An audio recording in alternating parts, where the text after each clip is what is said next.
Hello everyone, this is Dulo Cell Celebration here at Light TV. Let us read from Psalm 100 verse 4.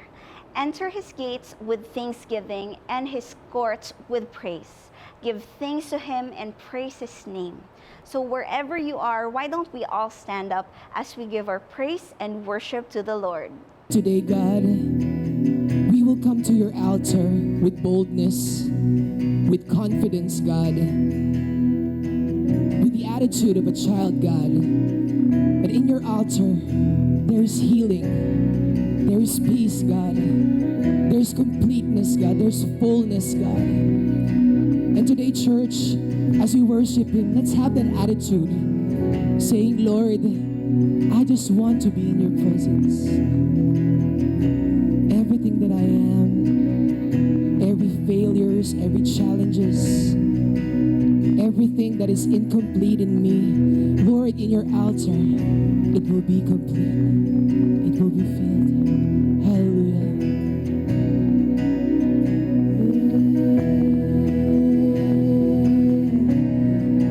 Come to you with open heart. Just come to him. Just come to him today.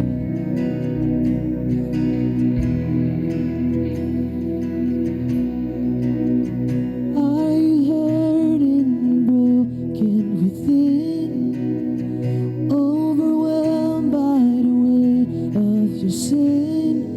Jesus is calling. Have you come to the end of yourself? Do you thirst for a drink from the well? Jesus is calling.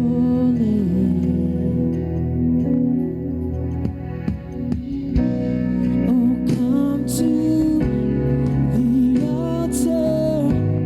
The Father's arms are open wide.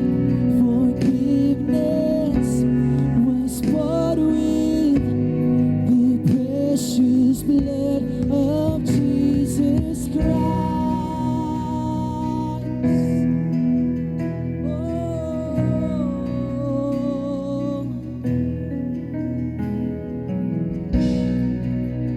Leave behind your regrets and mistakes. Come today, there's no reason to wait. Jesus is calling. Bring your sorrows and trade them for joy. From the ashes a new life is born. Jesus is calling. Oh, oh, come to the altar. The Father's arms are open wide. Forgiveness was bought with the precious blood of Jesus Christ. Oh, come to the altar. The Father's arms are open wide. Forgiveness was bought with the precious blood of Jesus Christ. Whoa, what a Savior.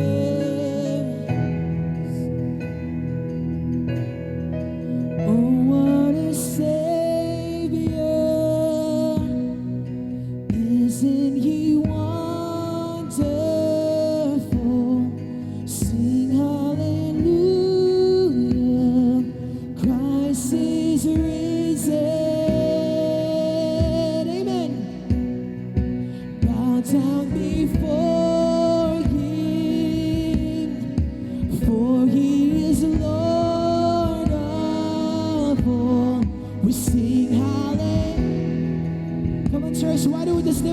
hands towards heaven. If you know that you need the presence of God in your life, come on, just sing it out. Oh, what a Savior. Is He was so wonderful. Sing hallelujah. Christ is risen.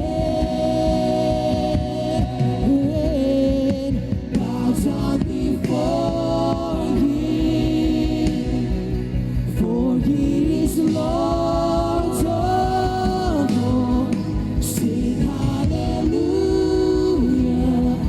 Christ is risen.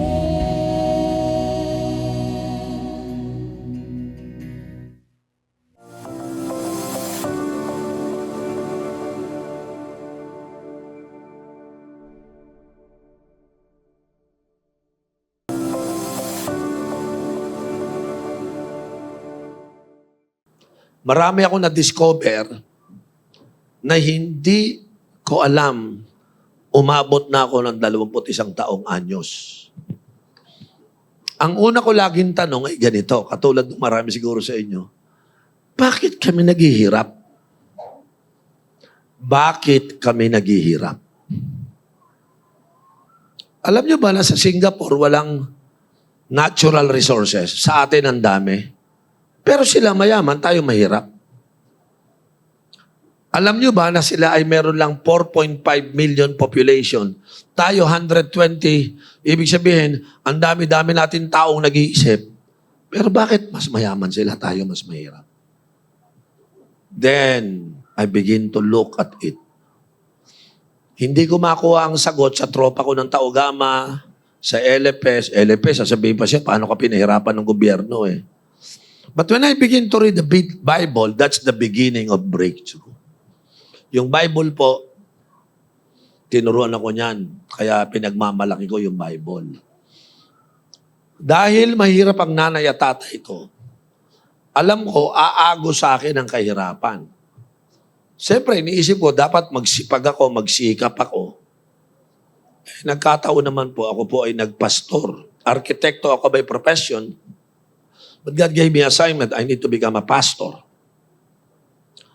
Bakit ako nagpastor? Yan din ang dahilan. Hindi ba sa totoo lang, maraming taong spiritually dead? Maraming taong nakabandage sa sin? Maraming taong blind to spiritual reality? At napakaraming tao papunta na sa impyerno. Yun po yung tumakbo sa isip ko. Yung pala, kinukulbig ako ni Lord because I was designed to fulfill an assignment. So sa daling salita, at the age of 25, nagpastor ako. Walang sweldo hanggang 30 years old. Pero sa kakabasa ko ng Bible, meron akong natutunan na nagligtas sa aking kahirapan. Makinig kayo mabuti. Pwede kayong iligtas ng Diyos sa kahirapan. Meron ba ditong nagsimba ka ngayon yung wala kang pang merienda pagkatapos ng church? Kasi allows datong di ba? Di ba? Meron ba ditong, pare mo maglalakad lang ata ako mamaya. Ha? Tama. Sino rito yung sinama ka lang, nilibre ka lang, at mamaya maglalakad ka na lang? No? O kaya, balik na rin ko. Sino sa inyo naniniwala one day magkakakotse ka? Tatlo lang ang gusto. Ulit ko, sino rito gusto magkakotse ka one day? Hindi bukas, one day, sabi ko ha. Sino rito, walang bahay nanay mo, walang tatay, nakikita na lang kayo. Pero ikaw, gusto mo magkaroon ng sariling bahay? Magkakotse? Magkapamilya at ang mga anak mo makapag-aral? Alam nyo, yung sinabi nyo na yan, ako lahat yan. So when I become a pastor, I want to have a house for my family. I want to have a car at least for my family. And I want to send all my kids to school. Pero pag titignan ko yung aking pagpapastor, 5 taon na wala pa rin akong sweldo. Ano ba naman itong ginagawa sa akin ng church? Until God teach me, Oriel, it is not the church will provide for you. I will provide for you. So nawala ang mata ko sa church na nagsusupport sa akin financially. I look at God as the source of my everything. Isa sa pinaka-vital na tinuro sa akin ni Lord na i-share ko sa inyo. Tingin ko ito yung nagpakawala sa akin sa kahirapan. Umayos ang buhay ko. Actually po natupad. Nakabili ako ng bahay. Nakabili ako ng kotse. Hindi isa, hindi dalawa. Nakabili ako. Tapos, napatapos ko yung mga anak ko. Sabi nila sa akin, paano mo nagawa? May tinuro sa akin si Lord. Are you ready for this? Itong ituturo ko, hindi ko idea to. Tinutukan ko yung Bible, pinag-aralan ko. Kasi, ang source ng wisdom, ng everything na knowledge, dyan talaga sa Bible. So, nagdesisyon ako, I will stick to the Bible, learn from the Bible, study the Scripture, and whatever the Lord teach me, I will practice. Nagkaroon ako ng isang conclusion na gusto kong i-share sa inyo. Ready na ba kayo? Ito yung conclusion ko sa buhay. I will not live according to what I earn.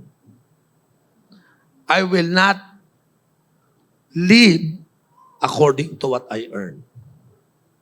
Sa Tagalog po, hindi ako mamumuhay ng ayon sa aking kinikita.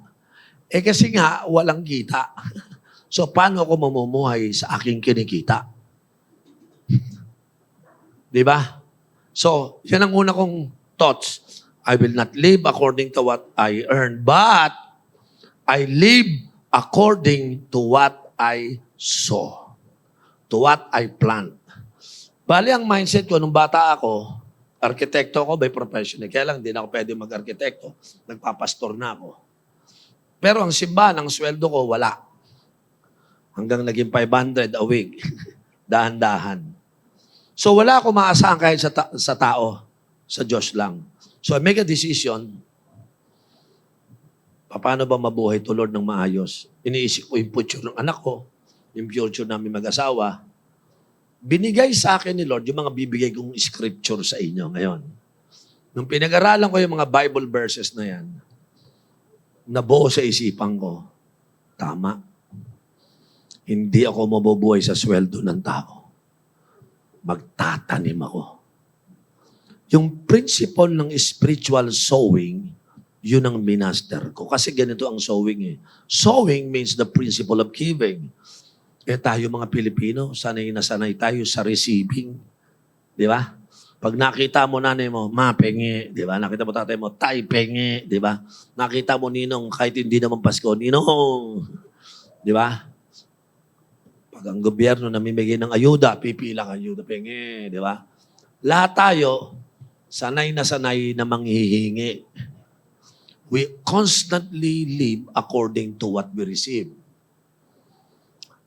But my mind was contradicting, Oriel. You need to live according to what you saw. Diyan na po nagsimula yung aking isipan na, Lord, hindi madaling mamuhay ng walang pera, pero titingnan na pala ni Lord ang heart ko pagdating sa pagbibigay. Basahin niyo ang Bible sa 2 Corinthians chapter 9 verse 7. Ang sabi dito ay ito. Each of you, say that word, each of you, kasama ka dyan ha, should give what you have decided in your heart to give. Not reluctantly or under compulsion, for God loves what? A cheerful giver. Diyan po nagsimula yung bersikulo ko. No? Naisip ko, each of you, ibig sabihin, kasama ako. Sabi ko, Lord, pwede bang hindi na lang ako, pastor naman ako, ba't magbibigay ako? Lord, dapat yung mga church member ko, sila magbigay. Ba't ako magbibigay? Dapat ako nga sinusweldohan nila. Sabi ni Lord, hindi ka exempted. Each of you, kasama ka, magbibigay ka. Okay. So I begin to give. And then, hindi tearfully. Nakalagay ba tearful? Hindi, ano? Cheerful. Yung iba, pagka nag-o-offering, parang pinahira. Yung mukha, parang hirap na hirap. Tulad kanina, sabi ni Ate Jubilen, magbibigay po tayo, di ba? Talagang namamalipit eh. Di ba? Kinantahan ka tuloy. Batang-bata ka pa, ay kuripot ka na. Yan ang totoo. Di ba? Yung may kanta na gano'n, di ba? Nagkakamali kang pagpapalain pag di nagbibigay. Mahiya ka naman. Ang kapal mo naman. Kasi tayo puro getters eh. Sino sa inyo this year, you make a decision, I will never be a getter. I will never be a receiver. I want to become a sower and a giver. Kasi ito yung sinasabi ng Bible eh. Oh. Each of you should learn to give. Pag hindi mo natutunan yan, hindi ka kasama dyan. Pangalawang verse, sundan natin. Ang susunod na verse ay ang Proverbs 11:24 and 25. Okay? Sabi po ng Bible, one person gives freely, yet gains even more. Another withhold unduly, but comes to poverty. Bible verse by sabi niya, no? A generous person will prosper. Whoever repress others will be repressed. Eh, ang linaw, a generous person will prosper. Eh. Yung mapagbigay, sila yung pinoprosper ni Lord. Yung makukunat, another withholds unduly, comes to poverty. Alam nyo, pag ang salita ng Bible may sinasabi, makinig ka talaga. Kasi totoo yan. Eh, paano kung ikaw yung mga withholder? Paano na? Withholder. Sabi ng Bible, unduly. Withholds unduly kasi po ganito. Marami tayong misunderstanding sa giving. I hope I could find more time to teach this, but summary ko lang on that. Sa Bible, ang giving is not charity. Eh sa lungatuyan sa isip natin, bigay tayo, iniisip mo may charitable giving. Actually, ang giving sa Bible means justice and righteousness. Ha? Paano naging justice and righteousness? Kasi po, lahat ng mahihirap, usually, victim ng injustice. Sa third world country, sa Pilipinas particular, kaya maraming mahihirap po dito, panoorin nyo yung mga pinaggagawa ng gobyerno. Yung, alam mo, naiiyak ako nung time na yon, nung bumagyot sa malakas baha, yung galing ng Dubai, nagpatayo siya ng bahay. Di ba? Tapos, di naman gaanong mamahalin yung tama lang. Nung dumating ang baha, nagiba. Ibig sabihin yung pinagpanguran niya ng 15 years, nagwalang parambula. Because imbis na may flood project dun sa lugar na yun, yung mga flood cement na dapat na establish, ninakaw, ghost project. So, walang pakialam yung mga congressman, mga DPWH, yung mga taong nagtrabaho, nagsikap, namatay pa yung anak, nawasak yung bahay, nadaganan yung anak, namatay. Hindi ba't yan ay isang uri ng injustice? Can I have a amen? Yung mga kotse na lumutang sa aba, na hinuhulugan pa, nasira, di ba injustice yun? Kung inayos nyo lang yung mga flood project na yan, wala sanang na-aksidente. Yung mga bahay, nasira ang TV, nasira ang refrigerator, nasira yung mga gamit, wala naman silang pambiling bago. Eh, nasan yung mga flood project? Ayun. Yung isa, nagbago ng pitaka, naging maleta. Diba? Injustice yun eh. Bakit ikaw, ang pitaka mo, maleta? Eh kami, may pitaka lang. Yung isa naman, bumili ng payong, pareho kayong bumili ng payong. Pero yung payong niya, may kasamang Rolls Royce. Di ba? Injustice yon. So, si Lord, makinig kayo, gusto ni Lord, matuto tayo magbigay para yung mga nakakaawang nakaranas ng injustice, pag tinutulungan natin, nagkakaroon sila ng justice. Nakaka-recover sila at hindi sila nakakapagpatuloy maghirap. Ako, masasabi ko po, blessed na blessed ako sa Doulos for Christ. Sa kadahilan ng marami dito nagbibigay, marami tayong nasi-share, na iaabot sa mga tao. No? Para ngayon, hindi tayo makakapag-meeting dito kung wala tayong pambayad ng building na to. Hindi to pag-aari ng Doulos, nagre-renta lang tayo dito. So saan ako kukuha ng pambayad sa renta na to? Simple lang po. Yung mga taong kapartner sa ministry, nagbibigay sila para yung mga kabataang nandun, warak ang buhay, wasak, ay makarecover. Lahat po dito, puro recovery. Lahat dito, puro restorations. Kasi, ang ibig sabihin po, ng giving is restoring something. Giving is fixing something, healing something, restoring something. So, every time na nagbibigay ka, meron kang pinagagaling. Meron kang binibigyan ng justice. Ay, hallelujah. Basahin niyo ulit ang verse. Whoever represses others will be repressed. Alam mo, pag nakakita kayo ng mahihirap. So, gusto ko ipaliwanag. Ang giving, hindi lang po sa simbahan. Ang giving po ay kasama nating tinutulungan yung ating mga kababayan, kaibigan, kapatid. Actually, pag tinignan niyo po yung structure ng giving, are you ready for this? Ang unang-una mong tutulungan na yung pamilya. Yan ang una. Pangalawa, yung mga relatives mo. Ang goal po ng ganyang Jewish design of giving, sa Bible yan para ma-preserve ang family. Hindi pwede yung isang pamilya, mayaman yung isa, nagdurusa. No. Kung mayaman ka, meron kang mahirap na kapamilya, tulungan mo. Kasi justice sa kanila yon. Pag ikaw lang yung masaya, mayaman ka, yung kamag-anak mo naghihirap, injustice po yun. Kinakailangan bigyan natin sila ng justice by helping them. May naalala po ako sa Old Testament.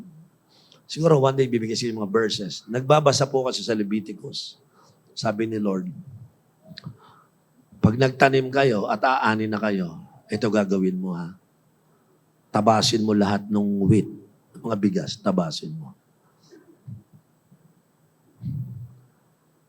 Magtira ka. Iligay mo na sa truck yung madami. Pero magtira ka para yung poor na wala siyang lupa para magtanim, pupunta siya, makikiani siya doon. Yun ang inutos ng Diyos sa kanya. So yung mga pulubit mahirap, pag-harvest, masaya din sila. Hindi lang masaya yung mayayaman na may mga lupain. Masaya din kahit pulubit mahirap. Yung mga mahirap pupunta sa field at sasabihin ng may-ari, iwanan ko na tong field ko, bahala na yung mahirap yan. Hindi niya kailangan magpakilala, hindi niya kinasabi, tutulungan. No. Tinira ko yan para sa inyo. So yung mga mahirap nun, pagdating ng harvest, walang mahirap. Kasi may pera din sila. At ang pinakahuling gagawin yung may-ari ng farm, agriculture yan, yung corner, alam niyo yung, di ba, ganun kodrado, yung palayang kodrado, yung corner, bawal putulin yun. Hindi mo puputulin yun. Bakit? Kukunin nyo ng mga widow. Yung mga mahihirap. So, pag ako nag-harvest, yung isang corner, hindi ko yun kukunin, iiwanan ko. Kasi bibigyan ko ng karapatan yung iba na humarvest sa tinanim ko. By doing that, walang poor na mananatiling poor. That's the design of God, why we need to give to others. Sundan natin ulit po ng isang verse. Ito po yung mababasa po ninyo after sa Proverbs, ay sa Matthew chapter 6, verses 3 and 4. Okay? Basahin natin. But when you give to the needy, Do not let your left hand know what your right hand is doing.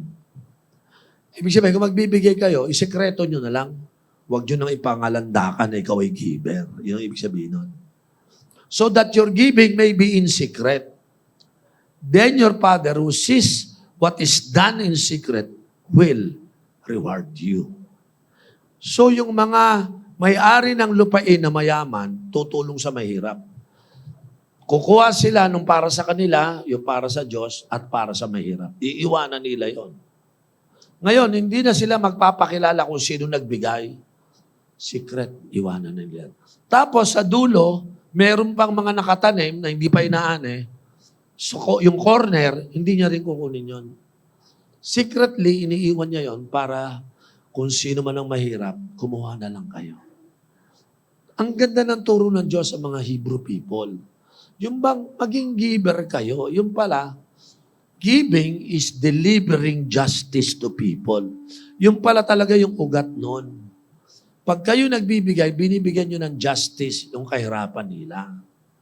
Tinutulungan nyo sila, nakaka-experience sila ng justice and righteousness. Iyan po yung nabasa ko. Now, sa Acts chapter 20 verse 35. Ang ganda po nito. Acts chapter 20 verse 10. In everything I did, I show you that by this kind of hard work, we must help the weak. Remember the words the Lord Jesus Himself said, it is more blessed to give than to receive. Nabasa niyo yan? Yung pala yung gustong matutunan natin. Mas pinagpala ang nagbibigay kaysa sa tumatanggap. Teka muna, ba't mo minamaster yung receiving? Dapat pala, minamaster natin pag nakakilala. Ngayong buhay na tayo spiritually, ngayon nakawala na tayo sa kasalanan, wala na tayong bondage. Ngayon bukas na yung mata natin, we will shift right now. Shiship na ako. Bakit? Hindi na ako receiver, ako ngayon ay giver. Remember when I told you yung aking life motto, I will not live according to what I earn. I live according to what I saw. Marami pong katuruan sa Bible na parang teaching lang sa may natin.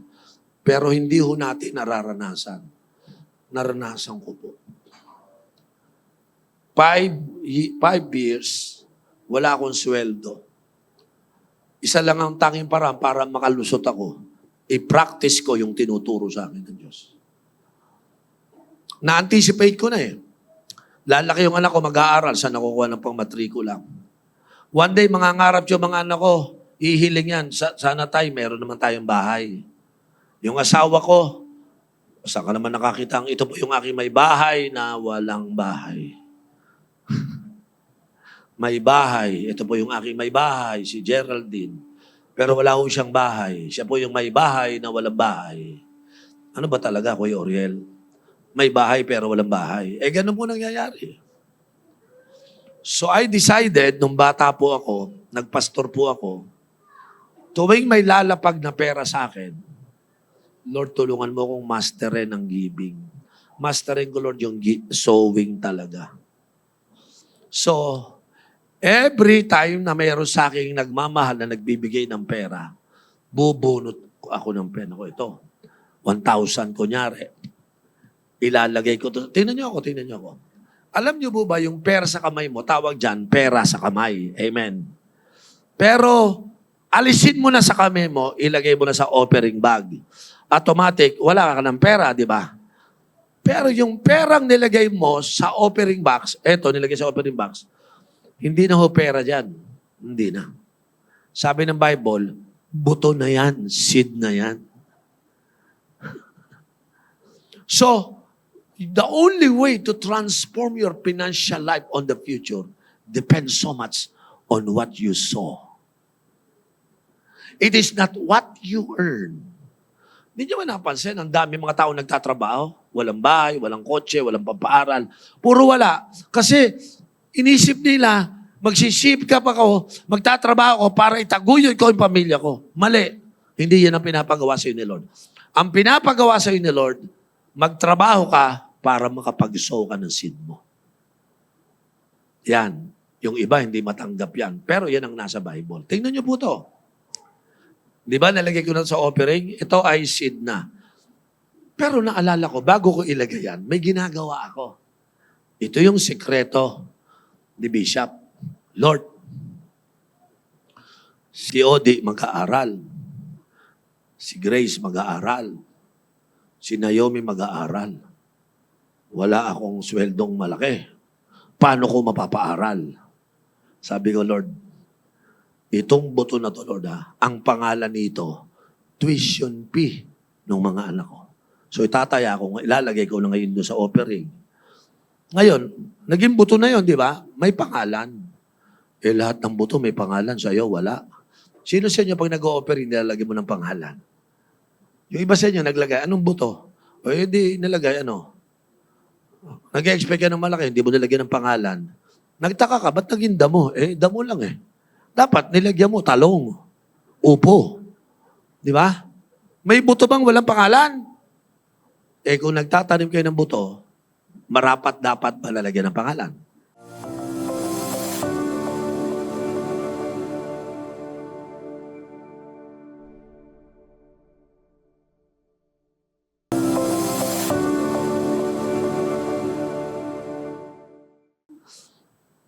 So pag ako nagbigay, Lord, bawa itong Sunday na to, pang matrikula ni Daniel. Next week, bubunot na naman ako. Uy, meron na naman. Lord, pang matrikula ni Grace. 2 na abot ako. Uy, naku, ito na naman. Magkano ba itong pera ko dito? Uy. 100 lang. Lord, pero buto na yan para sa kay Naomi. So yung 3, may buto na ako sa 3. Imagine niyo, bago mag-aral yan, may nagtatanim ng buto para sa kanila. By the way, just to tell you, nakatapos na po si Grace, nakatapos na po si Ode, nakatapos na po si Naomi. Hindi pa ako umalis sa trabaho, pastor po ako.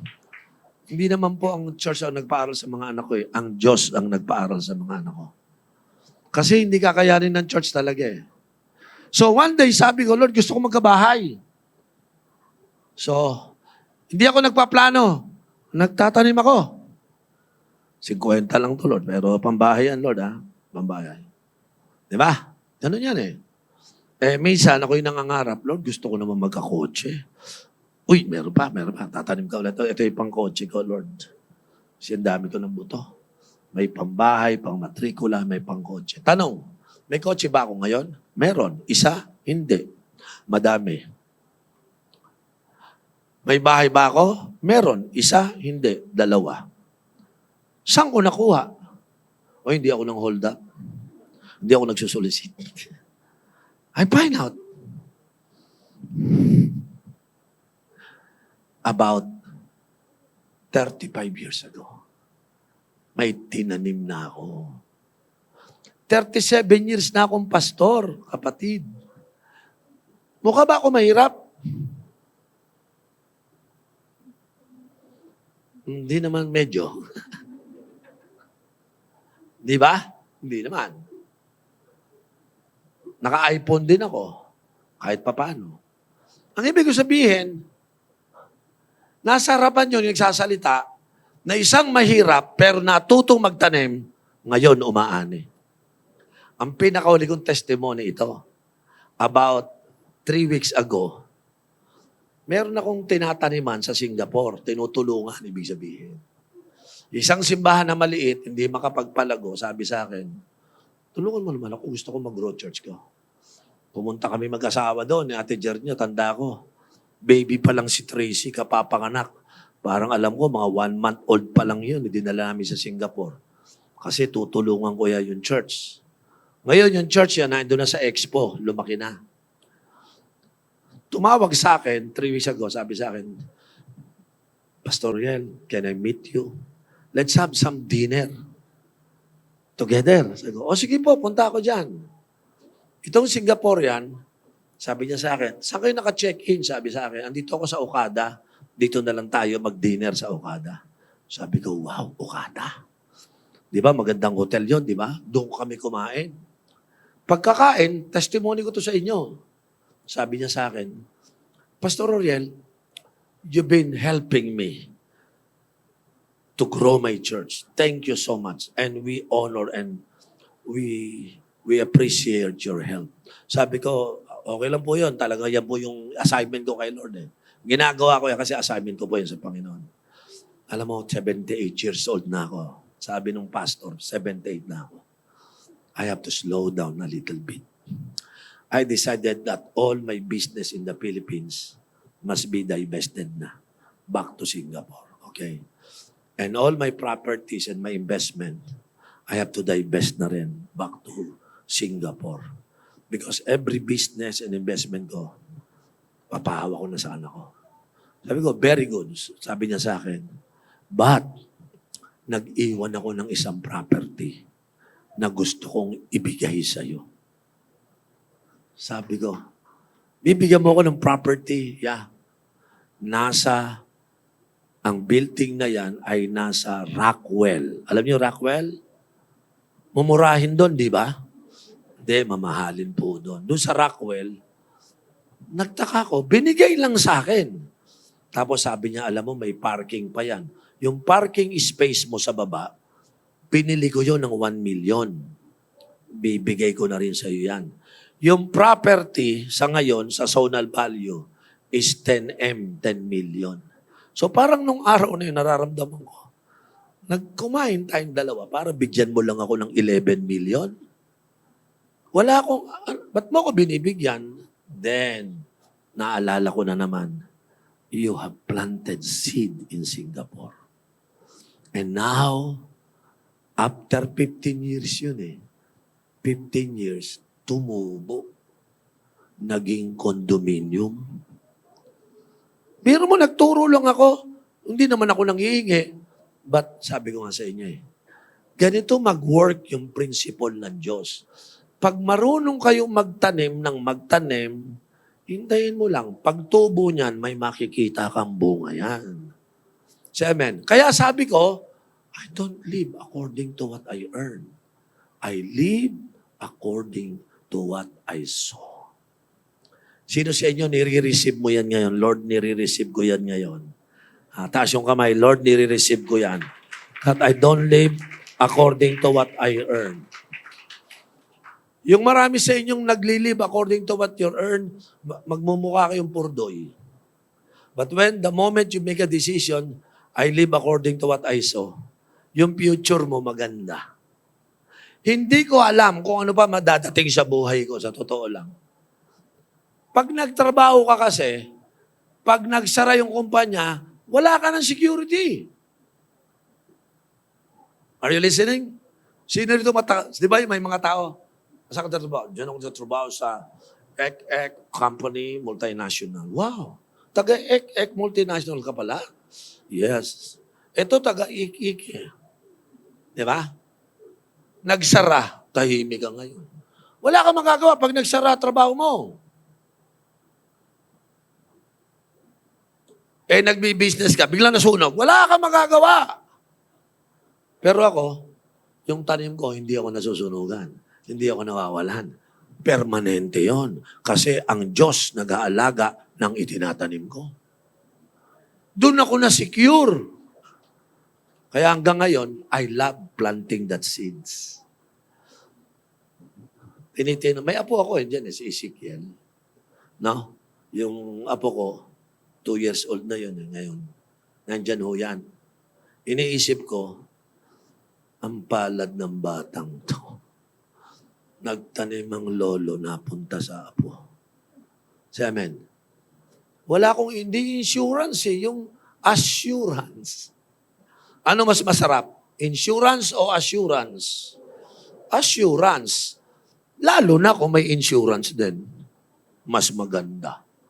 Say amen. Hindi ko sinasabing huwag mag-insurance, pero inuna ko yung assurance. Sumusunod ako sa mga prinsipyo ng Diyos.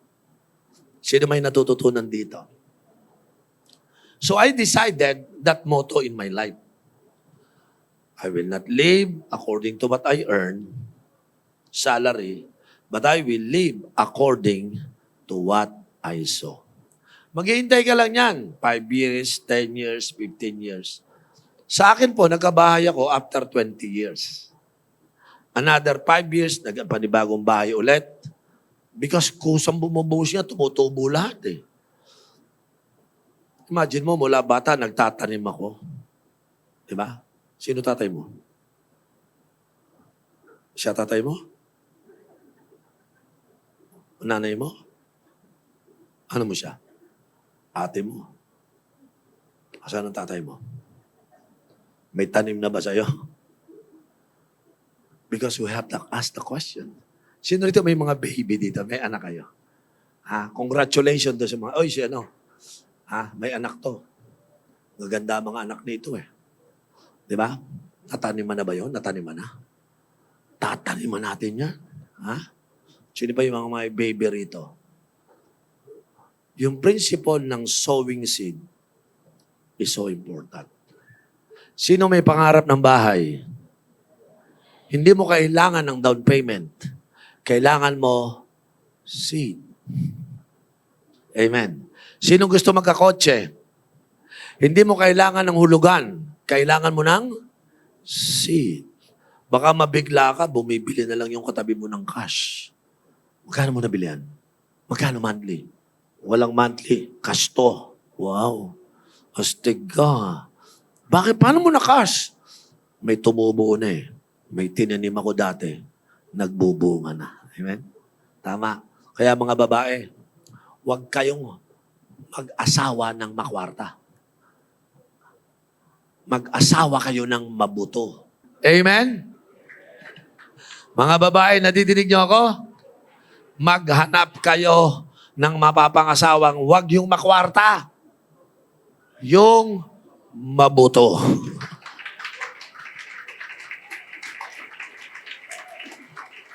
Kaya pag mag-aasawa kayo, pag nagpaligaw kayo, gawin nyo mga 1 year, 2 years. Kasi iniimbestigahan ko pa to kung mabuto to eh. Tara, sabay tayo magsimba. Titignan ko, pambirang, di nag-offering to. Wala itong buto. Mamamatay ang future ko siya. Goodbye. Tingnan nyo yung mapapangasawa nyo kung marunong magtanim. Marunong magbuto. Ha? Eh kung mapapangasawa ninyo, puro arte. Mga lalaki, tip ko sa inyo ha. Huwag kayo mag-asawa ng mga babaeng maarte. Maarte. Hindi naman nag-o-offering, maarte lang. Maghanap kayo ng babaeng masinop. Yung kayong dalawa, magkasama kayo. O tara, kain tayo. Huwag na dyan, mababawasan pa yung offering ko dyan eh.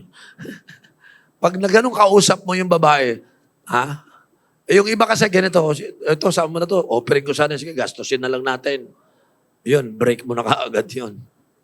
Kailangan natin sa buhay natin na makakapartner natin ay sower ng seed. Can I have a amen? Pag kayo nag-asawa ng sower ng seed, may future kayo sigurado. Ha? Kaya kung katabi mo, asawa mo ngayon, boyfriend mo ngayon, sabi mo sa kanya, ayusin mo. Ha? Buto-buto tayo. Pag wala kang tinanim na buto, ay buto-buto buhay mo, tingnan nyo. Thank you so much, Bishop Oriel, for the powerful word. We receive and put it into practice. To continue supporting this ministry, you may give your donations through the Doulos for Christ BPI account, 8111-005568. Or you may also give through our online platform that is seed.doulosforchrist.org/giving and simply follow the instructions. We'll see you again for another episode of Doulos Cell Celebration, only here at Light TV. Thank you and God bless you all. Oh, let's declare that nothing is impossible to God. Let's give God the best clap of praise.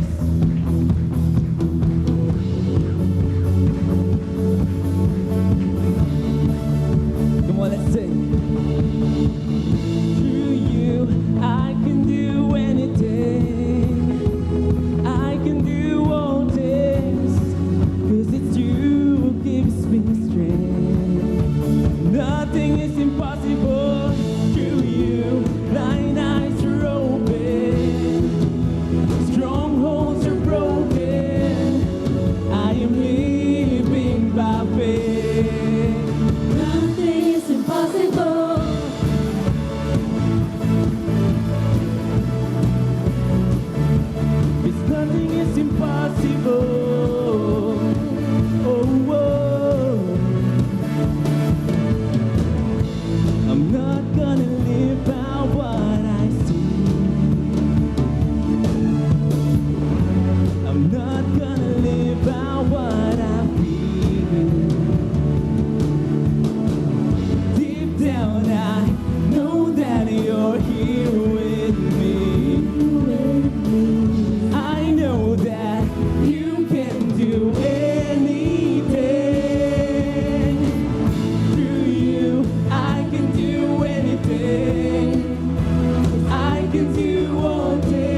on, I know that you're here with me.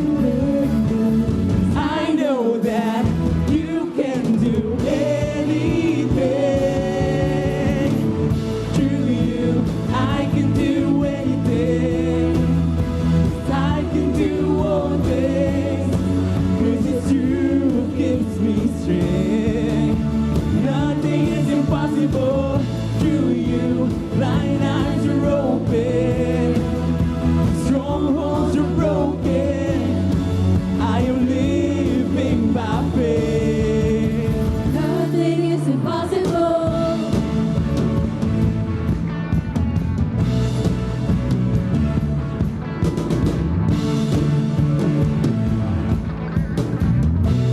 Come on, we will declare that we believe.